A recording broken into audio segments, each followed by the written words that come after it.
German শব্দ অনেক সময় আমার কাছে লেগোর মতো মনে হয়। Deutsche Wörter fühlen sich für mich oft wie Lego an. আজ আমরা আবার কতগুলো এক্সাইটিং শব্দ দেখব। Heute schauen wir uns wieder einige spannende Worte an. Erstes Wort: Bildschirm. Bild bedeutet Foto বা পিকচার, Schirm bedeutet স্ক্রিন বা পর্দা, মানে একটা পর্দা যেটা ছবি দেখায়। Ein Schirm, der ein Bild zeigt. Der Bildschirm বা মনিটর। Zweites Wort বা দ্বিতীয় শব্দ Wasserkocher. Wasser bedeutet ওয়াটার বা পানি। কোখার শব্দটা এসেছে কোখেন থেকে। কোখার kommt von kochen. কোখেন অর্থ রান্না করা বা গরম করা। Ein Gerät, das Wasser kocht.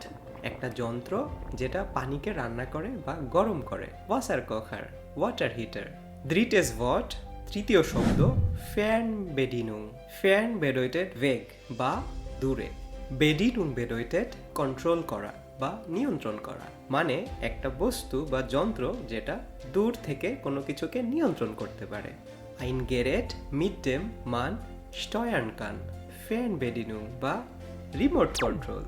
Schreiben Sie mir, was ist Ihr Lieblingswort? Welches Wort war neu für Sie? আপনার জন্য কোন শব্দটি নতুন ছিল কমেন্টে লিখে জানান।